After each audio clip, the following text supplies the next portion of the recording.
नमस्कार और Zareen international television के प्रिय दर्शकों का स्वागत है। मैं तनवीर सिंह हूं और मैं आपको इस घंटे की ताज़ा खबरें लाने के लिए यहाँ हूं।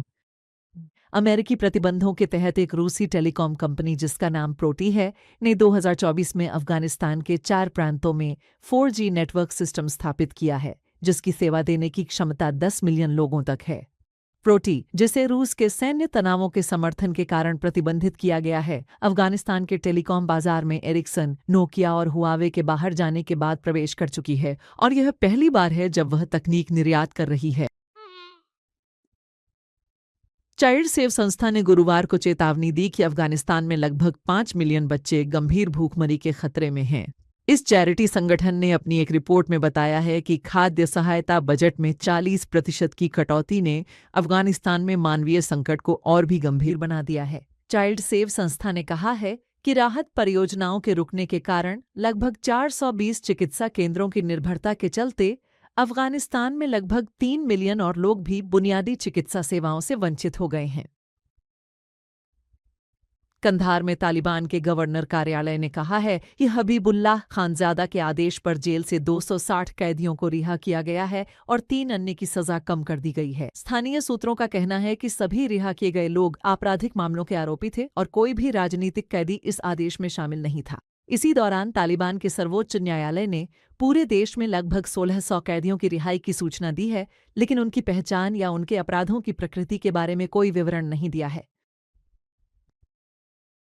अफगानिस्तान के स्वतंत्र मीडिया के लिए काम करने वाले संगठन नाई ने कहा है कि उसने 2 साल बाद अपनी गतिविधियां फिर शुरू की। यह संगठन अब नाई इन एक्साइल नाम से अफगानिस्तान के बाहर अपनी गतिविधियां जारी रहेगा। नाई ने तालिबान द्वारा अभिव्यक्ति की स्वतंत्रता पर दमन को लेकर चेतावनी दी है कि निर्वासित पत्रकार भी सुरक्षित नहीं हैं।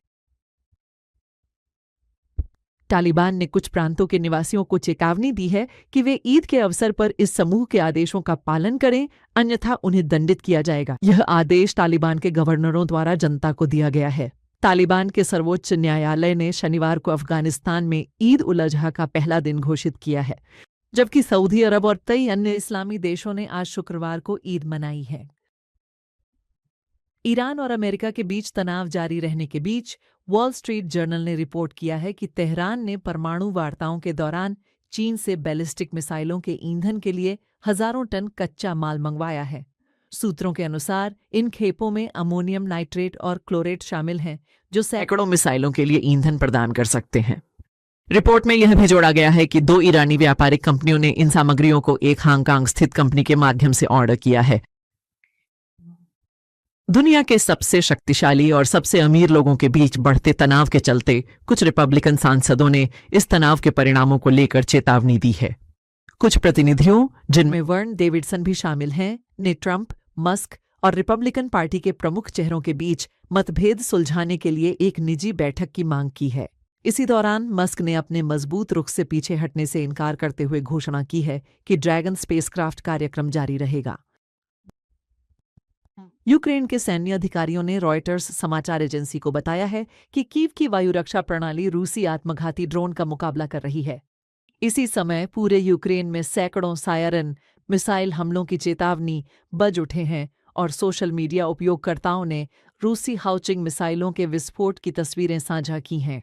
तस्वीरें दिखाती हैं कि यह नया विकसित किया गया मिसाइल यूक्रेन के आकाश में पहुंचने से पहले ही कजाकिस्तान में नष्ट हो गया। कई इस्लामी देशों में लोगों ने आज ईद उल अजहा बकरीद की नमाज मस्जिदों में अदा कर इस त्योहार को मनाया। ईद उल अजहा इस्लाम के सबसे बड़े त्योहारों में से एक है, जिसका समय आम तौर पर सऊदी अरब द्वारा घोषित किया जाता है। लेकिन अफगानिस्तान में तालिबान ने लोगों को आदेश दिया है कि वे सऊदी अरब के विपरीत शनिवार को ईद मनाएं। यरूशलेम में नमाजियों ने कड़ी सुरक्षा व्यवस्था, युद्ध और खतरे के साए में मस्जिद अल-अक्सा के खुले मैदान में ईद उल अजहा की नमाज अदा की।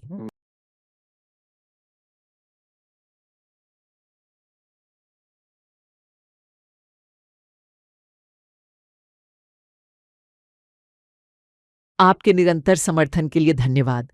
प्रिय दर्शकों, आप ज़रीन टीवी को अफगान प्रोकेस्ट नस्तो जियलविज ज़रीन टीवी ऐप या और हमारे सोशल मीडिया प्लेटफॉर्म्स पर देख सकते हैं। अगली बार तक आप दिव्य शांति और दया में सुरक्षित रहें। ख्याल रखें और आशीर्वाद हमेशा आपके मार्ग का अनुसरण करें।